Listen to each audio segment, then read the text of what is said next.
Wah, wah.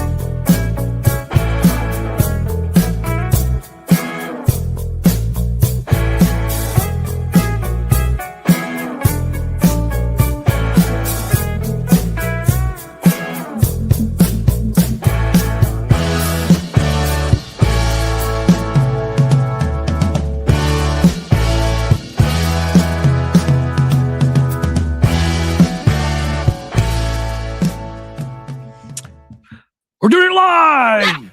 We're doing it live.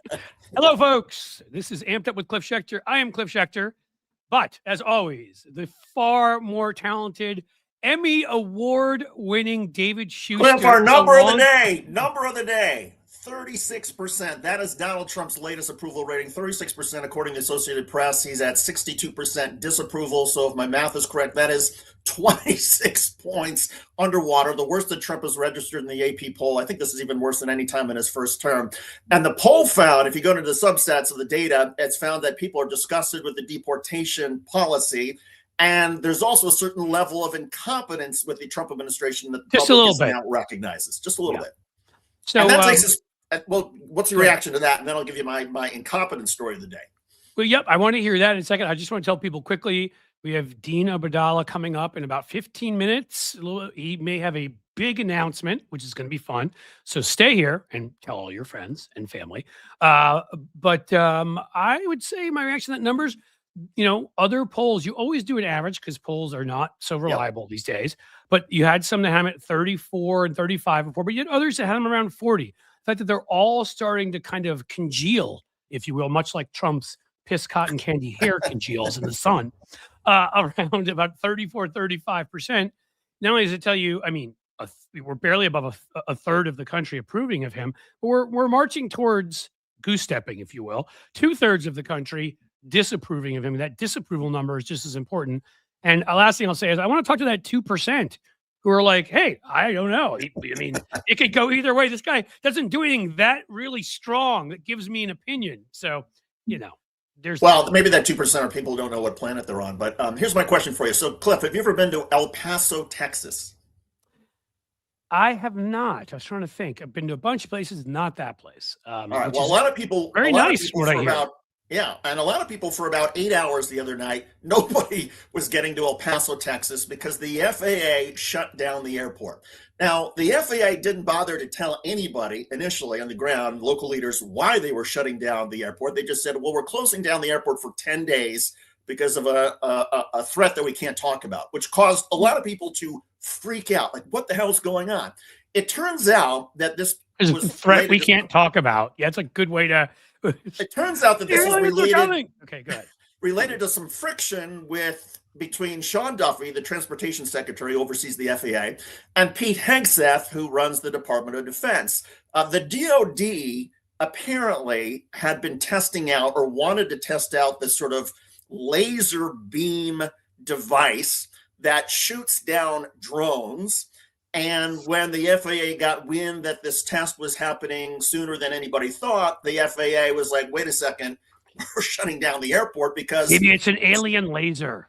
Well, and in part, I suppose you can't blame the FAA for being a little bit jittery because it was a year ago when a Department of Defense helicopter smashed into a commercial jetliner along the Potomac River and 68 people were killed. And so there's not a lot of trust between the FAA and the DoD. Well, the White House, in the midst of all of this, after 8 hours, says, okay, let's stop the shutdown of the airport. The reason that we did this, according to the Trump White House, is because Mexican drug cartels have been flying drones across the border. Now, Mexico says the drug cartels... By Mexican drug cartels, drones. What he meant is there are a couple restaurants that need to send some tacos to customers and, who are hungry. And that's... Well, it gets even better because Mexico said, and they said, all along, the drug cartels are using drones against each other, but not near the border. So who is using drones along the U.S.-Mexico border? Well, the Texas Tribune is reporting the U.S. military has been using drones along the border to try to go in and target Mexican drug cartels that are in Mexico. And this gets even worse. So on top of the U.S. military flying drones, maybe deciding if they need to shoot down their own drones, it turns out that what triggered the use of this high laser energy beam was not a drone, but a party balloon.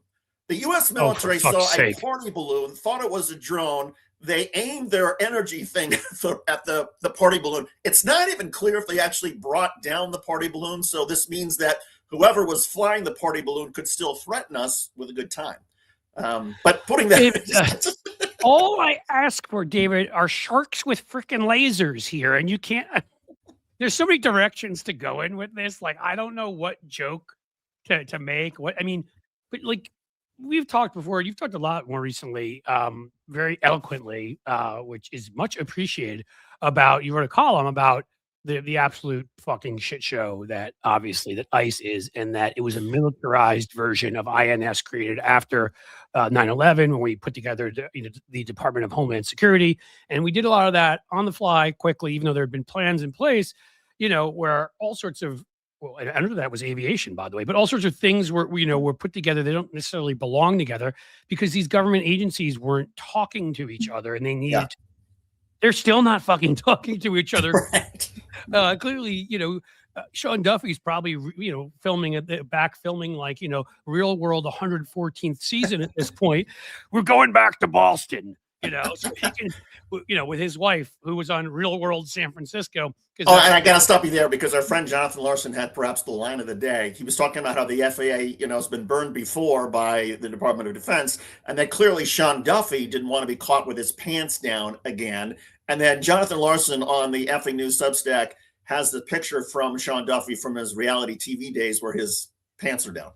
It's hilarious. I told a story the other day of how I actually met him at a bar in Boston when they were filming, completely accidentally. I just went to get a drink with a friend, and like we ended up talking to this guy, and we noticed there were cameras on us. And then like 30 years later, he ends up becoming a right wing. He was probably always, but it ends up being a right wing freak of the variety that we talk about here. And this is what is so challenging with these guys, because you watch something like that performance from Pam Bondi yesterday, who literally, it's like, I feel like I'm about to see the scene from Planet of the Apes where the guy turns to the side and Charlton Heston sees that they've given him a lobotomy, the other human, because the apes don't want the other apes to know that humans could ever talk. It's part of their whole thing. And I'm like, I'm expecting to see that she had a lobotomy, and like to me, the enduring image, I meant to send it out and I don't know that I did, was with those women standing there holding up their hands. They tried to talk to the Justice Department about how they were raped by Epstein and the cabal around him. And mind you, this is getting a lot bigger. Zampoli, that schmuck who's the head of the Kennedy Center now, in the Epstein files. Ratner, who made the Melania movie, in the Epstein files. We know about Howard Lutnick and Donald Trump. Donald Trump, as our friend Julie Roginski said yesterday, appears in there more times than Jesus does in the Bible, or more times than Trump does in his own book he didn't write, as I like to put it. Then who was the other one? Oh, the Secretary of the Navy, who I don't even know his stupid name, but I know he was in the Epstein files. I mean, they're everywhere, these predators. I just named 5 or 6 of them, and I'm missing a few. There was a list somebody put out.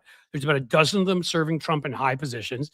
And then, all of these other scumbags. And Bondi was just there like, I don't know what you're talking about. What's wrong with you? Where'd you get your law degree? Are you stupid? I mean, it was just, it was laughable. And, I can't put them in any order. Maybe Representative Balint with the line of the day when she said, I'm the Attorney General. And she said, really? I couldn't tell by her behavior. But Jasmine Crockett, Dan Goldman, Jamie Raskin. I mean, at one point, I think I love when Chewy Garcia, when Chewy Garcia read back from, I think it was a Wall Street Journal story that quoted, Trump administration insiders as Donald Trump has no confidence in Pam Bondi and feels that she's a failure and she's embarrassed. And he just read this to her face, and she, not as a question, just as a statement. And then he entered the article into the record, which was hilarious. I think they all should have shown up and done it. Again, they would like me to. Hi, guys, I'm here. I would be happy to come meet with you, talk to you about the messaging stuff there. Although I admit a lot of those responses yesterday were good. And I'm glad that people told her to be quiet and reminded her that she might understand how the law works, judging by what she's done. But if you're a witness, you're there to be asked questions, not to actually ask them and that kind of thing. But I think, again, it's the same thing that I would go into, and I always did it on a debate on Fox News with some right-wing pundit or idiot, which is you can't go in and act like that the person you're going up against is going to act in good faith at all. They're not. You know you're going to get some form of what you got. She somehow managed even to top puppy shooter Kristi Noem, who was pretty obnoxious when she came in and insulted members, but she was even worse. And now we know she spied on their search histories, Right. which is a crime, by the way. Yeah. She illegally, Another one. Just another in the long list. My favorite in the end, Ted Lieu accuses her of perjury to her face, and said, and then he sent out a tweet later when he said, "You've committed perjury, you've committed crimes, you're covering up for pedophiles. You should resign now because when we take over, you'll be impeached." And I was like, "That's my Democratic leader." It doesn't have to be Lieu, it could be Goldman, it could be, but it has to be someone who speaks like that. Go ahead. And I, what's been interesting to me is that there have been a number of lawyers, legal experts who have come out who know, a lot more about perjury and lying to Congress than I know under the law. But that Ted Lieu's point is actually spot on, because what Pam Bondi said is she said there is no evidence that Donald Trump committed crimes, and everybody knows that. Now, an unconfirmed, uncorroborated tip to the FBI, that is still evidence. It is. You follow up on that. Yeah. It's not evidence that could necessarily be introduced in a court to convict you unless it's corroborated and confirmed, but it is still evidence. And so her statement, everybody knows that. I mean, that is like so far beyond a lie. And right, so a number of course. Legal experts have pointed out that, just that you could go to a grand jury with that single clip and you could get an indictment against Pam Bondi for lying to Congress. Now, obviously, you're not going to get that indictment from a Department of Justice until the Trump administration is done 3 years from now and you have a Democratic administration. But that's just one line from Pam Bondi in which she's in some legal trouble. The other thing that struck me, Cliff, about Pam Bondi's testimony is, never mind the reaction of all of us and of Democrats and progressives and everybody who knows what an idiot she is. Some of the far right folks, whether it's Tim Pool or whether it's Eric Erickson or even Nick Fuentes, are all saying that she should be impeached, she should resign, that she is pathetic, that she's a loser, that she has mishandled this, and that even Tim Pool is accusing Donald Trump and Pam Bondi of engaging in a criminal cover-up. Yes. I went over to Twitter, that cesspool. I go there here. I don't do anything with my account for the most part, but I'll put up some of our videos and right now we stream there because I'll use them for whatever can further our message, even though I don't want to spend I won't spend any time giving any original thoughts over there that aren't part of what we do. But I purposely went over there because I wanted to see the reaction, like what you're saying. And I was shocked. And I don't, look, who knows anymore? Like blue checks don't mean anything over there. So I don't know who these people are, but a number of them, they claim they're a right-wing influencer, and maybe they're not, maybe they are, but they had hundreds of thousands of followers, a bunch of them. And they were literally defending Massey as a patriot, attacking her, saying she should be impeached, that she's covering up. And this has been the thing from the beginning with them, is every time they lie and obfuscate and try to bullshit more, they get themselves in more trouble because people don't believe them. Even the folks they're used to being able to fool on the far right do not believe them on this. It seems maybe you shouldn't spend, years, like putting this conspiracy in the heads of your followers when it turns out it's not a conspiracy as much as it's a truth about yourself. It's a conspiracy about the other side.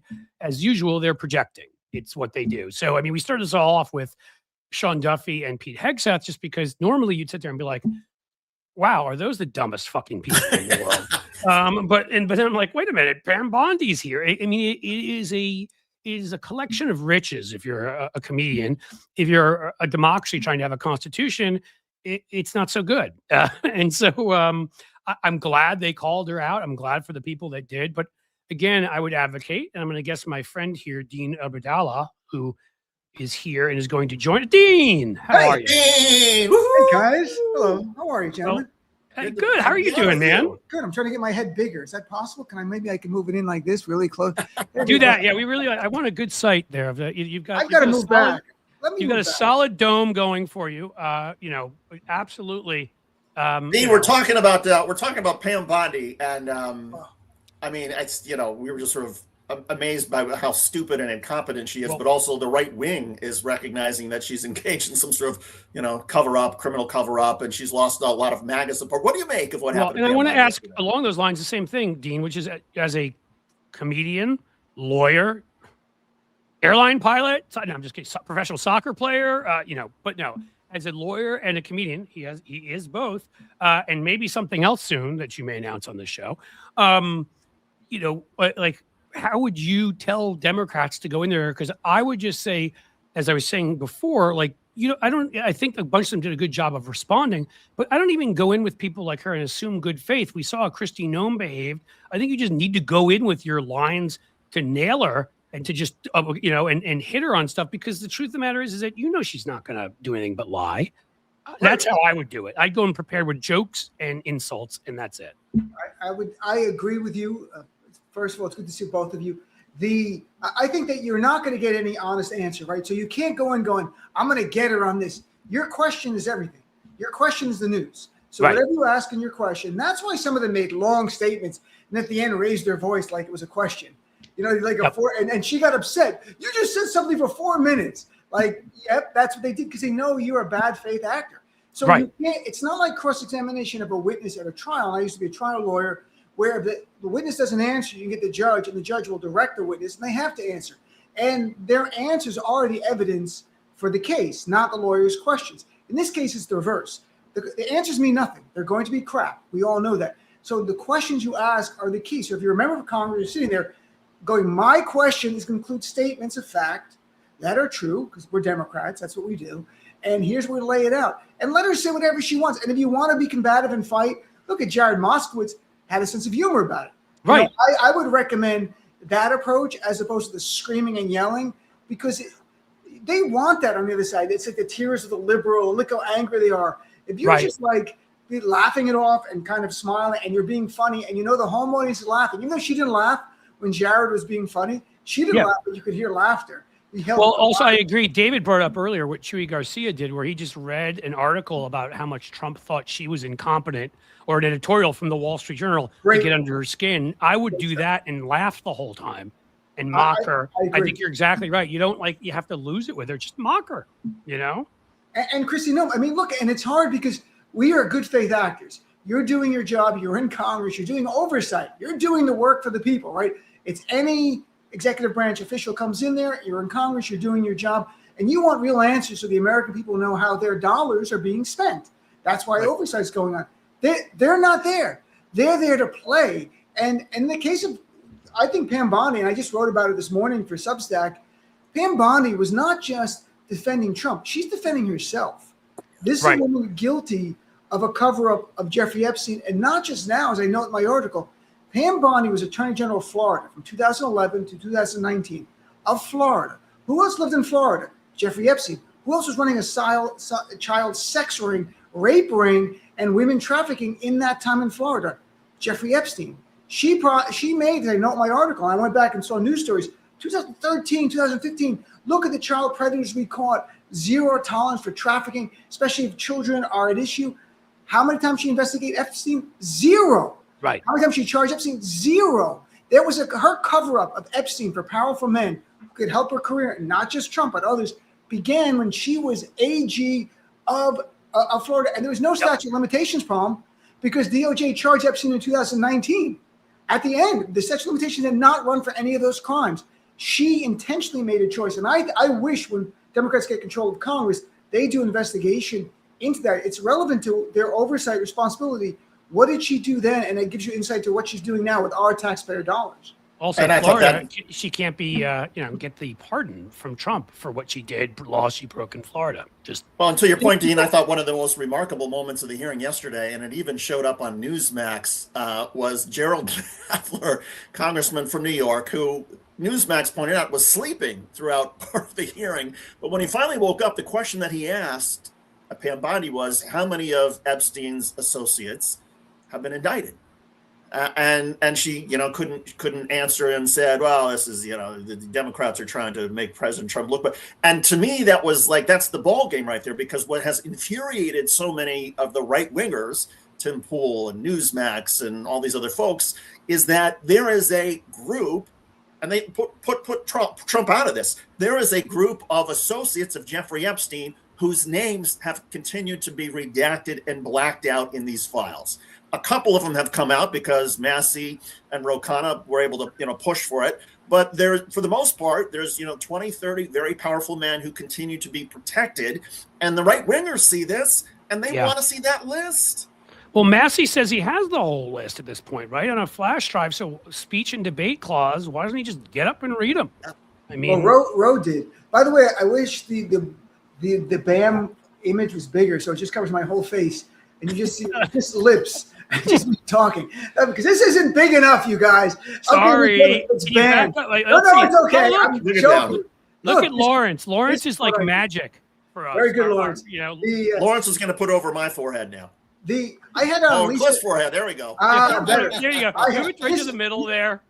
Just move it around. When anybody's talking, put it over their lips. It's put over their mouth. One eye, awesome. Like that, the whole thing, like that. Look, I had on Lisa Phillips last week, one of the survivors. She was there in the room. She's been on before. And she speaks to the other survivors. This administration has been always to protect the powerful men over women. That's Trump forever, ever. That's forever for Trump. Right, his whole life, yeah. Right, so that's just happening now. It's being manifested now. And what I learned during the whole Epstein stuff from last year, and I was surprised, to be honest, there are people on the right who sincerely, organically really want to know who's behind this, and they want to see accountability. I thought it was always about trolling the left, and they thought Bill Clinton was like the ringleader and all that. It didn't even matter. Some of them, and Trump didn't get that. It wasn't the typical issue. And that's where Marjorie Taylor Greene and some others broke. They were really, and I thought it was BS. I'm like, nope. And I'm like, wow, they are really willing to vote against them. So I think that on the right, there is some good faith actors who want to see the people who rape children and trafficked women be charged with crimes, and zero, except for Ghislaine Maxwell, have been charged. There's over 1,000 victims. There are hundreds, if not over 1,000 men involved. And you're telling me you've charged nobody? Nobody? In Europe, they're starting to move towards charging them now. But of course, here, where there still are democracies, they're moving towards it. But here, on the other hand, no, I mean, you're absolutely right. The fact that this has been, there's been knowledge of this for I don't know how long. And I would add, I mean, again, I hate to bring this up, but I brought it up for plenty of other things. Hi, Merrick Garland. What were you doing? I mean, I don't know what you were doing with January 6th. I don't now. Let's add this to the pile. A lot of these things have been known for a long time. These files have been there. They've been available. And it just makes you wonder with all of these sort of greedy, private equity and tech guys, with so much money, if they, who's being paid off by them, who just doesn't want to take them on because they're cowards, how much of it is that kind of stuff? Because, I mean, it's taken this long, Well, I mean, again, Just one quick thing though, Cliff, and I will never defend Merrick Garland because he was such a failure in not swiftly moving to indict Donald Trump, and our democracy depended on it. But as to the files, don't forget Ghislaine Maxwell's federal trial was 2021. She's sentenced in 2022. The appeal process, the immediate appeal is short time after that, it goes on. I could see not releasing it until after the trial is over and the sentencing is done, because at that point, I don't see any reason why they couldn't release it, but not many people were clamoring for it like this. But there had to be other powerful actors. Everything else. Right. Let me ask you as a lawyer, like they're obviously going after her. I mean, she's one of the two biggest fish in this whole thing, so I get it. But when there's other powerful actors, including a former president of the United States who's in there, and at that point, and that kind of thing, wouldn't you maybe pursue some of them too? That's what I don't understand. They can walk and chew gum at the same time, I think, right? Again, take Trump out of it. I mean, Peter Thiel is in there. Elon Musk is in there. I don't know exactly what they did, but I'd like to know. And when there are people that powerful, and take, even right wingers out of it. So I'm not just going after the right wingers. Bill Gates and, Richard Branson. And I mean, why not more? I don't understand. I know. David, did you want to say something? I've been talking. Well, to me, it gets to, I think where you're going with this is that the Justice Department, it was an ongoing investigation, and Justice Department protocols for decades and decades have been that you don't release secret grand jury information when there's an ongoing investigation. And I think part of the problem is that so many of the Trumpsters just sort of figure that, well, because the Department of Justice should be an arm for Donald Trump, that Democrats treated the Department of Justice as an arm for Joe Biden and Democrats as well. So that's where they get to this argument that, oh, if the Democrats had anything, they would have released it. And the argument about, no, wait a second, is because it's an ongoing investigation. There's sensitivities, there's Justice Department protocols and guidelines that doesn't wash with people on the right who don't also, understand. David, those people don't know Democrats. Of morality of the Justice Department. Yeah, I mean, that's right, David. But also, I have to say, those people clearly don't know Democrats, because we have things all the time where, like, that would be mean if we said that, if we released that. We don't want to say something like nice. that. That wouldn't be nice. That wouldn't be. That's us, okay? Right, Cliff. One thing you said earlier, we have to go back to the idea of chewing gum and walking at the same time. I'm always amazed at that comment. If someone can't chew gum and walk at the same time, there's something deeply wrong with them. Like, they should go to the emergency room. Like, I've never had a friend go, hang on, I want to sit down. Why? I got to chew some gum. Right. Anybody can walk and chew gum. So I love how the media use that. Like, like that's a given. Oh, you can breathe and walk at the same time. Yeah, we can do the same. That's always. Have you looked at Cash? That expression drives me crazy. Have you looked at Cash Patel? Are you confident he can walk and chew gum at the same time? Cash, if you give him a trident, he's got to sit down. Right? That's what I'm saying. David's got the. What is wrong with his eyes? Like, he looks like a character from Madagascar. Like, I'm not sure which one. Yes. You can pick any one you want. I'm not going to pick any, because that's when I'm in trouble. He is like the cute, adorable one, or something really creepy. But whatever one, he doesn't look real. He looks like a cartoon. I'm not kidding. It's when he has like that picture he took with like the leather jacket on. There's something so wrong with it. The leather boots and everything. Like, what was that? It's like, is this like Oscar-eyed, or was it the Grouch or whoever, like, eyed cowboy here or something like that? Like, I mean, it's he's like Animal playing the drums, like, his eyes are all over the place. The Muppets. And it's kind of weird. You wonder deep down, does Cash Patel think that now I'm putting that whole trolling thing behind me, I'm going to be serious FBI agent? And I think he's actually tried, and it's been a failure. Yeah. And it's because he doesn't know the culture. I don't think he has any idea of being an organizational manager. He's good at selling like Trump books that he was doing and other garbage like that. You put in an incumbent person to the point where I spoke to Michael Fanone yesterday. I said to Michael, because he had threats against him, and I said, would you feel comfortable going to the FBI if you had threats now? And he said, nope, I would not. That's where we are. You can't trust them. They're a partisan actor now. And if they know you're on the side of good against MAGA, they won't even protect you. They won't help you. And I was stunned when Michael said that. And I was just curious what he would say, because he was saying, and he said that he had made, he had contacted them earlier in this term when they were in there about threats, and no one from the FBI even got back to him. And it's because they know his name. They just ignored his complaint, his call to them. Well, and the idiocy of Cash Patel, I think it's on, unfortunately, it's on display in Arizona now, right, with the Savannah Guthrie mom case, because Cash Patel flew into there and said, oh, we have multiple people that are persons of interest.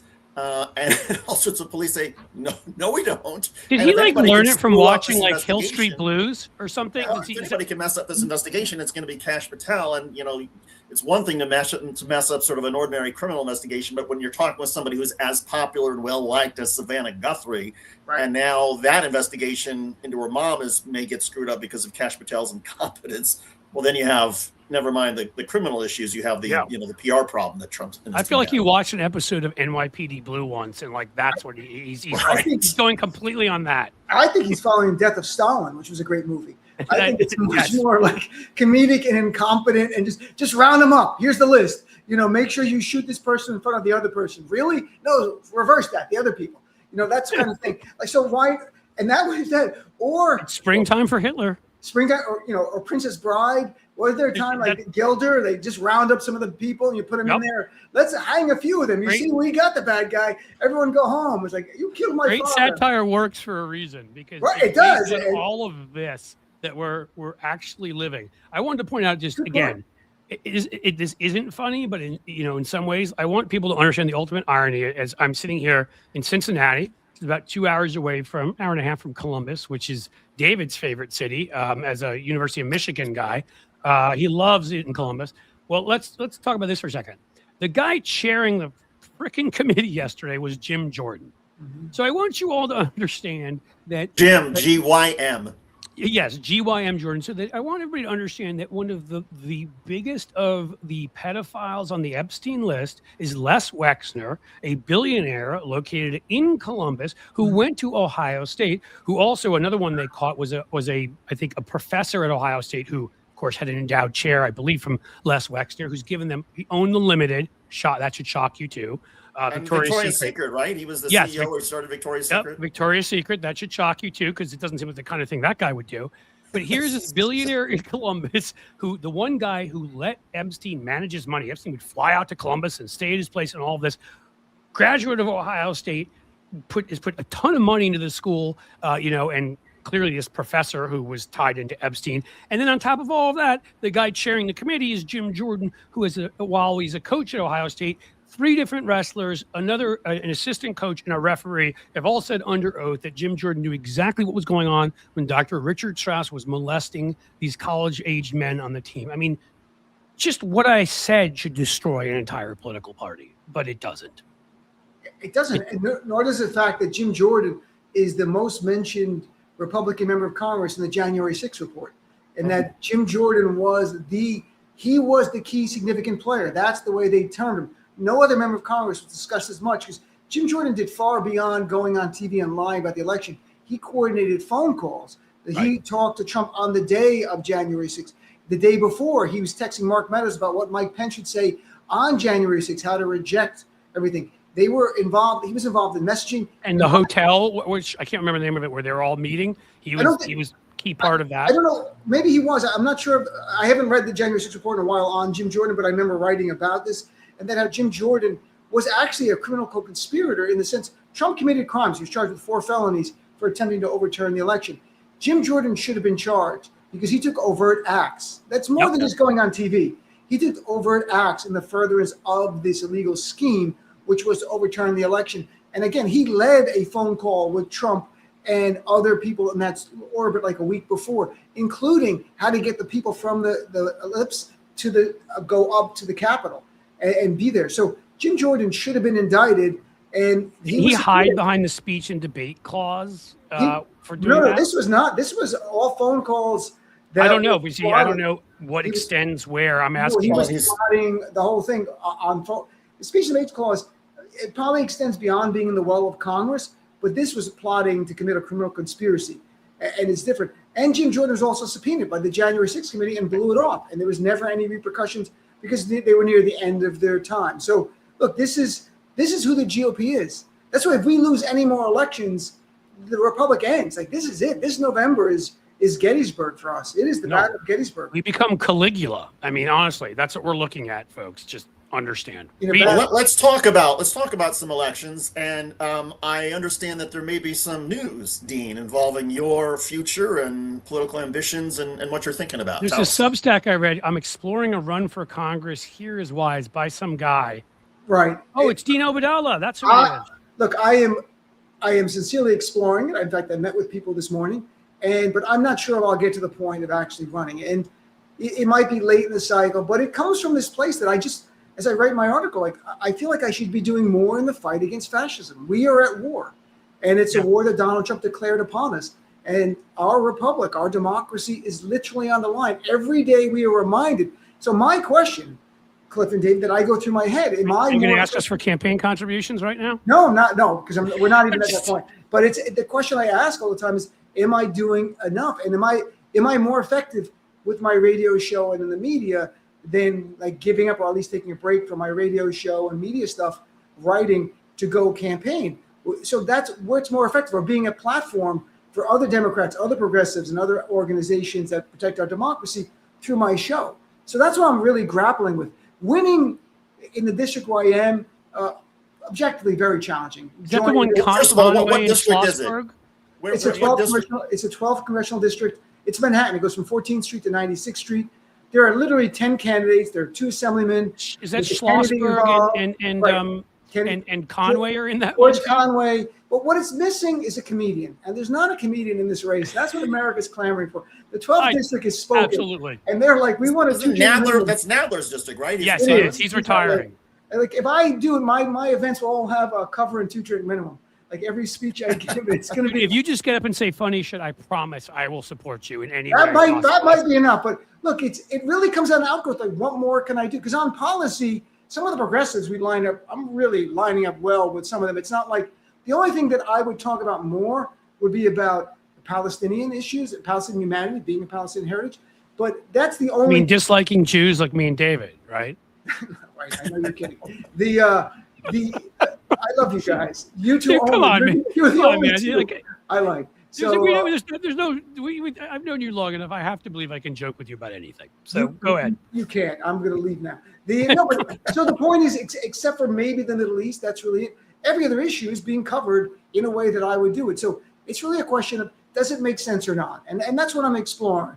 If I ran and lost, because you have to think about that, to be honest, is it worthwhile for the time, the effort? Can I raise issues about the threat to our democracy in a way and frame it in a more effective way? Or even move the candidates more on, say, Palestinian humanity a little bit?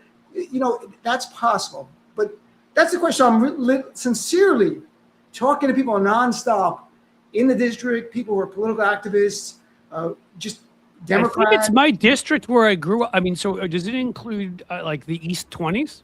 Yeah, it goes from 14th Street. You said 14th, but I didn't know if it's a East line side. right across, like 13th and 14th, all the way to 96, and it creeps up to about 107th on the west side. Just one little thing. So that's Dean. You would have fun. I mean, let's put aside the issues for a second. Wouldn't it be fun to campaign and you run around New York City, Manhattan, shaking hands and meeting people and having people give you free food and all that kind of stuff? Wouldn't that be fun? Except for the food part, because I don't eat much food. There are like 7 comedy clubs in this district. I'm not kidding. It is the most comedy club laden. So I would just do every comedy club around here, bring people together, have some fun, have some laughs, and hopefully inspire people. Could I show up as Eddie Murphy doing an old Jewish man and endorse you? Like it's like a man wants to call himself Dean Obeidallah, and he wants to stand up for what he believes in. That that kind of a thing. As long as it's not in blackface, I'm fine. No. I'm doing the opposite. Okay, you said Eddie Murphy. Eddie Murphy doing it like that. So Eddie Murphy did whiteface when he did the old Jewish man and Come to America. Right, that's what I'm talking about. Remember in Coming to America? Yeah, he did whiteface. A man wants to call himself Muhammad Ali. Well, it would be. The logistics would be convenient, right? Because you just go to the 2 and the 3 subway stops or whatnot, and you just pass out literature and meet people. I mean, you'd be able to meet so many people in such a short amount of time, right? I talked to people running for Congress around the country where they have to drive 4 hours to get around the district. This is literally 6 subway stops. You go from one side of the district to the other. I'm not even exaggerating. You take the N and the R on 14th Street, and you're where I live in like 5 stops. You can get to 96th Street by just changing trains. No, let me tell you to get there quicker. If you go up to Grand Central, you can head over to Times Square. No, I'm just kidding. No, those New York conversations where we say stupid. The hardest part is crosstown's the hardest part. Yeah. But no, look, David, I agree. There'd be a fun thing. I enjoy talking to people. That's life, right? So I would enjoy going out there and talking to people. I cannot raise. The 2 assembly people have raised like $1 million plus already, and to get in late, so it's not. I'm not going to go in going, I'm going to catch them. It's going to be focusing on ads on the issues that I'm really passionate about, talking about those, and hopefully some people it gravitates to, and maybe they volunteer or donate to the campaign and just fight it out till it's over at the end of June. But can I ask you something serious about? I mean, in all seriousness, trying to do an analysis, the best I can of like you ask a question, do you think you'd be helpful or not?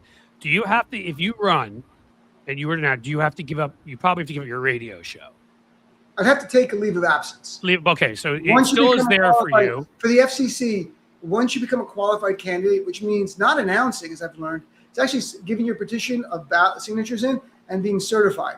That's what triggers the equal time rule under the FCC. So that would be, I would have to leave for 2.5 months after that. Because that's how I would do the analysis. Look, I mean, in all, whatever, you're a great communicator, obviously. You use humor, but you also know the law. You're passionate about issues. So you're communicating already on this show every day. Mm-hmm. So the question to me becomes, though, if you're running, then you will get more press attention and your message will get out there further during that period of time. So if I were thinking about it, and obviously you were kind enough to send me an email and do whatever, I'm happy to talk in other real terms off air too, but as a general kind of analysis, I would think, it doesn't hurt you to be in the race if you know you have that to go back to, if you know because the reason why I always get so upset when we don't run people in certain races is not that you don't have people there, you have like 10, but I know.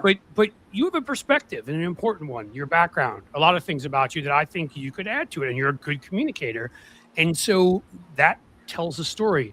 We don't have the built-in, right-wing ecosystem. So I think it's important that we have people out there during campaigns, no matter where they're telling our story. So if it's my perspective, if that's what you're thinking about, I think even if you lose, like you could make a great impact during a period of time for a couple of months and go back to your show if you're okay with that being the situation, because you'll have to work your butt off, Right. obviously, and and all of that. And I'll be on your show every day, of course. Yes. Look who's back. Every time you log in, I'm going to be there. Like, why is he here? Like, he's got nothing else to do. He just wants to get more press. No, but the one thing is, it cuts both ways, right? I'm in the biggest media market in the world, but I'm in the biggest media market in the world, right? So there's so much competition to get press. Getting press beyond the context I have in the media, I might get a little, but the other candidates want it. John Kennedy's grandson inherently gets some press because it's press worthy that he's running. Seems like a nice young guy. He's in his 30s and an impressive guy. The assembly people have their own lane of stuff. So, and it wouldn't even be like, honestly, if I ran, it's not even like I'm running against them. It's really running for the issue I care about. Right. You're not going to tear them down. So if you're running and getting I'm not saying, yes, you're in the media center, you have a radio show.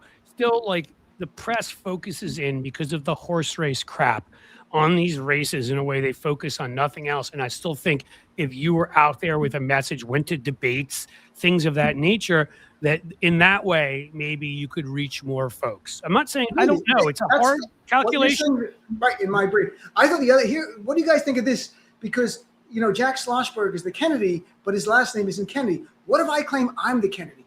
Like, no, that my mom is the Kennedy.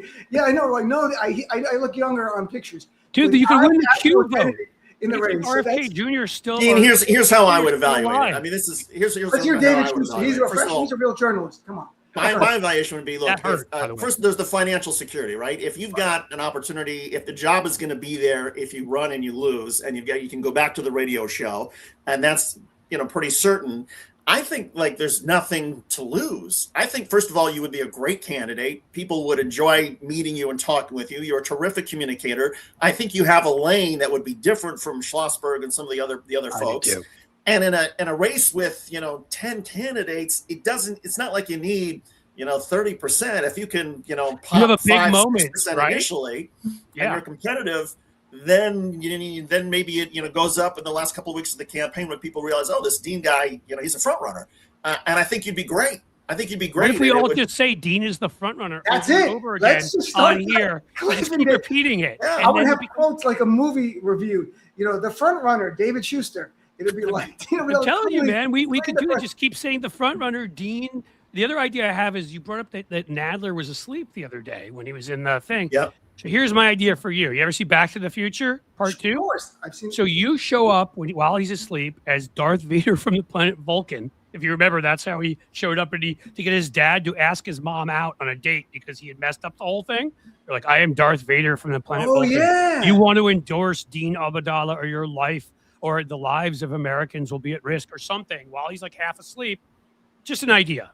I like it. Or an Inception thing where you use like DiCaprio, they go in during a dream, place it in there through a whole charade of different scenes. I like that. I like that idea. Look at Nadler. He picked the right time, I think, because when you have a member of Congress from this district who's sleeping, but look, he's been. Yeah. It's interesting though to be in New York. This district is the wealthiest in New York and one of the entire country. But the thing is, my whole spiel would be talk about the working class and the working. Of course. Yeah. So it's going to be. You hope that there's enough progressives who will be like, yeah, I'm doing fine, but I get it. I would say this, Dean. I mean, this is something I've been talking about a lot. Having grown up there, and having a bunch of friends who are still there. David lived there and has worked there, and pretty good idea. It has gotten to be so outlandish, so expensive, and you can look at the ways in which monopolies and as I would call them now, the predator billionaires have turned us all into prey. There's people that are making $500,000 a year who are like, I can't send my kids to childcare. Right. I don't have health care that I can afford. I can't send my kids to college. It's gotten so out of whack. And now they're looking at a future of AI may erase my white collar job in like 2 or 3 years. And unlike European countries where they would be like, well, we'll have a universal basic income, here we'll be like, you're shit out of luck, because that's the way we tend to do things. So I think, honestly, there's a message that you would have aimed at working class folks 10 years ago that you can aim at a broad base of working middle and, quite frankly, upper middle class New Yorkers, which is you're all going to be priced out too. Elon Musk is extracting from you too. Mark Zuckerberg and Jeff Bezos are extracting from you too. I'll give you an example, Cliff. So we're still in contact with families at the private school where we send our kids. We were at 68th and Broadway, and you qualify now for tuition assistance at some of the private schools if your joint income is less than $700,000 a year. Seriously, less than. They give you assistance. David sent me this article. That the cost of living, I mean, it's crazy. And so private schools, if you're making less than 700, they will give your kid tuition assistance because they know you probably can't afford $80,000. You're a poor middle class private school kid. Make it, you're just crazy. middle class. That's unbelievable. With my income, they should give me a kid or so. I mean, that's ridiculous. No, Epstein would. Don't. No, I don't want kids. No, but to explain, New York, Manhattan, that district, it's getting harder and harder, even for sort of upper middle class Americans to live there. And I do think that there's a message. This all ties together. Those areas too, which has only now made it so these folks who were living there, who at least were getting away with paying $2,000 a month or whatever it was, for a decent place, are now paying $7 or $8 or whatever because they've gotten rid of so much of the rent control. So I think there's a message there, Dean. I mean, I think there really is a lane there if you want to do it. It's funny though, but the conversation you're having outside of the world that we live, where I live, doesn't resonate. Like I actually had a conversation with someone the other day who was liberal, but the idea the mayor wants to see income raised on people over $1 million. It should really be 2 million, because $1 million you really can't make ends meet in New York. Anywhere else you hear that, you're like, what is wrong with you? Like, are you that? But this person was not. They were actually, they have a family and kids and all this kind of stuff, and they live in New York City. They were being sincere. Now, if you take a step out, anyone else hears that from around the nation, like, wow, there's something deeply wrong with these people. They have $1 million, or someone's struggling to make ends meet, and they have 2 or 3 jobs. That right. So, but it's going further and further, Dean, is what I would tell you. Well, in other words, New York is still, and San Francisco and a few other cities are the extreme. But I live in Cincinnati here, and I mean, what we've seen happen with housing values in some of the nicer neighborhoods here used to be, you can go to Cincinnati, it's cheap, it's easy. Now you're looking at multi-million-dollar homes where they used to be like, $500,000 or $250,000. You're looking at, all sorts of other things that become more expensive here. Obviously, healthcare has gone up for everybody. And so I know people here who make what most people would consider a pretty good living. And they're like, I don't know how I'm gonna pay for college for my kids. They're gonna have to get loans. I never thought that was gonna have to happen. So I do think it may not be as extreme as New York, but it's gone beyond New York at this point. But that's why the argument for healthcare for all, that's actually practical. And that, my view of it is no longer talking about this. We have to get rid of all private insurance. That's a loser. You can't do that. You bring down the age of eligibility for Medicare from 65 to 60, and then you stress test it, and then down to 55. If people want to keep their private insurance, they can. But if not, think about the burden lifted off a family of 4 not to have to pay for health insurance or even contribute to their employer's plan. They go on Medicare, single payer program. It works well for seniors. It's very popular. Yeah. That's what Zoran won in New York, not just because he's a good speaker and charismatic. He had policy proposals that, if you think about them, will change your life. Free childcare will change your life. It's the second biggest expense. Freezing the rent it won't be transformative, but will have a big change, because you don't have to worry about that envelope you get every year from the landlord. And I'm a renter. You get that, and you're like, how bad is this going to be? Like, now it's going to be frozen. You can allocate your budget accordingly. So I talk about also all the time family and medical leave, which we're the only, again, like so many other things, the only high income democracy, if we are still that doesn't have that. We have the one that Bill Clinton got passed that's unpaid, which was better than at the time, but we don't have paid. And 85% of people are in favor of that. It cuts across everything. Like if you ran on universal, and again, give people a choice. Germany, Belgium, they have multi-payer where you can choose a private company that's very regulated to hell, that is as good as a public option. You could do it that way. But if you talk about universal healthcare, universal childcare, and you could put it in different language, but whatever, and universal family medical leave, I think you do pretty freaking well in New York City. No, it's so funny the things you talk about there, how well they poll. Yeah, Democrats are labeled as radical and communists and socialists. Like the idea of expanding Medicare to finally cover dental, vision, and hearing, like 90% of Americans are down with it. Yet that still couldn't pass. It was in the Big Better bill. Remember that one? Yeah. But like, how come you don't strip that out? Something like Why not that? just strip that out and make it on its own? Why should any senior have to deal with the idea of vision, dental, hearing? Can I go get my medicine, or can I get my teeth fixed? Can I live my life without a hearing aid? And then they decouple mental health. So people are paying who have to go to psychiatrists, we're paying all sorts of money or can't afford it. And I mean, like, there's just so many holes. I have just a prescription that I have to take. And I was going to tell this story on a note the other day, and I forgot to do it. And in December, I got it, this thing. And I went in January, get it. I'm like, okay, I'm going to grab it in January. It had gone up. I thought they were shitting with me, honestly. It had gone up 400%. And I was just like, what do I do? And they're like, well, we're paying this much. And I'm like, that's wonderful. It still went up. I mean, we're not talking about something that was, like a $40 thing. Now, I mean, you can do the math on that. It's in the end, it's going to cost me like what, 160. This is per month, right? For one thing. Trump's going to bring it down 10,000%. That's right. You're going to pay me. Pay you to take 9 times what it's worth. That's right. Hey, Dean, I'll give you this pledge. I'll make you a pledge. The last person that I know that ran for Congress, a buddy of mine, Michael Schur, who ran for Congress in California, and I think he finished.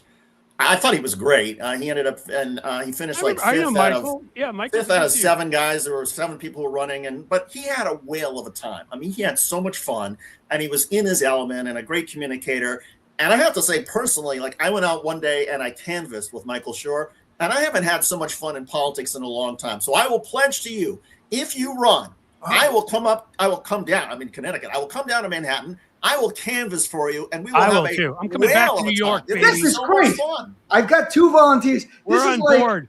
This reminds me of like in Forrest Gump with Lieutenant Dan saying, if you ever get a fishing boat, I'll be your first mate. And he shows up and he's, what are you doing here, Lieutenant Dan? He said, you said, he's like, oh, so that's it. You guys will both be Lieutenant Dans, Lieutenant Dave and Lieutenant Cliff. And I would be proud to associate with you and your views and your policies and the Middle East and everything. I think you would be terrific. You'd be awesome. I know, I do. Look, sometimes these races are decided oftentimes they're decided not by who is the best communicator or has the best policies or deserves it the most, but by factors that we cannot control. Right. And that may be the case in this particular district, but the stuff that you can control, the stuff that's right in front of you, you would be great at. And no, I do, because you enjoy, you like talking to people, you like doing this kind of thing, right? So, I mean, I don't know. I mean, again, you have to make a decision. Right now. Let's have everyone watching, you vote for Congress, and whoever you vote for wins. That's it. I don't care the other candidates are not here. Like, if you're going to vote for, we know people running too. Like Fred Wellman's running right now, who's a friend. Yeah. He's having a great time. I've got a good friend we've had on the show before, an Oppo research guy. I worked on the Democratic side. He's a good friend, Brett DeResta. He's running for school board in Bethesda. Not the same thing, but he's having a great time. Like, this is the most friends I've ever seen get into races. An old friend is talking about running out in California, Matt Ortega. I don't know if you ever met Matt. He was on a few various Democratic campaigns in the past as like a digital guy. Like, I've seen it with a couple people, and they all seem to really be enjoying it. And so, like, I don't know, again, like, I don't want to tell you what to do, but I would say, if you're viewing it are you having enough impact? I would say, first of all, you never need to ask yourself that question. I mean, Dean, you've done so much over, I remember when David was on Current TV, we'd go on, you and me as guests, and we'd be on with one of those crazy people on the right, and like, they would think that they're going to out-argue us, and we'd kind of just laugh at them. That happened at least a couple of times I can think of on Current with the I was either Young Turks or Oberman's program or whatever you were doing at that time, David. And like, you've been doing this for a long time, man. I think you could say you've done more than like 98, 99% of people out there. That's it. I think you're right. Do it because you believe in it. Do it because you want to do it. Were you also at Al Jazeera, or were you? I was at Al Jazeera. Yeah, Al Jazeera America until. I remember. No, I remember. That's what I remember. I mean, I remember Current, but I also remember more I guess AGA America was after Current. Yeah, so Current TV got bought by Al Jazeera, and then they essentially took all the cable placements, and some of us went from Current to Al Jazeera America. I remember that. And I was having this conversation with my wife, actually, one of the strangest professional experiences of my life. So Al Jazeera America, they had all sorts of issues, and it wasn't a great time for them, and they should have just gone to a digital instead of cable. But they decided to pull the plug 3 months before they were going off the air. And so for those of us, and this was during the 2016 primaries, and so for those of us who are covering politics, it's like, okay, well, we can still show up to work and do our job. But then there's some of my colleagues like, hey, this place is going off the air in 3 months. I'm just going to go hide. And I was one of those people who said, no, I'm gonna play until the whistle blows. I'm gonna give everything I have to the audience. I'm gonna cover. I'm gonna stay until one in the morning. Dave went and bought a bunch of gummies, and he went and he got himself a bottle of whiskey, and he'd go on the air every day. Right to the end. I worked hard, thinking, oh, maybe someday it'll pay off. People say, oh, Shuster's that guy that works hard until the end. But by the way, thank you, Madison G-Man, for the $10 super chat. We appreciate it. I think I know who that is. But Al Jazeera America, it was a collection of network news all-stars. I mean, it was such a great group of talent, and it was too bad it didn't work. So, guys, one quick second, as my friend reminded, and damn it, I remember because I had it up here. We have a good friend who's a supporter of the show, Mike Farley. His wife, Jen Farley, has a business, and she makes these pillows that are much better than my pillows. They're not like all rocky and lumpy with crack cocaine in them and crazy people. But, and as you can see, it's a fuck Trump pillow. Wow. That is embroidered on there. Am I holding it upside down or the right way? No, I had it. And they also have the fuck ice variety now. I think I may get one of those, but I'm going to make sure that people here know, because these are good friends of mine. And they are making something that I think would make us all feel more comfortable to lie down on. It's soft for our heads. And also, of course, supportive of what we're thinking inside of our heads. That's something. Well, what I'm thinking of, Dean, when's the deadline? When do you have to make a decision by? Well, there's the real deadline. The hard deadline is that you have to have all your petition signatures in by the first week of April. The window opens to gather signatures February 24th. You can't gather them before that to run for Congress in New York. They have a very regimented system here in New York. So I sort of loosely gave it by the end, like the next 2 weeks, by the end of February, because if I'm going to run, I'd have to start it then, because then I have to get volunteers and get signatures. You have to get 1,200 registered voters in the district to get on the ballot.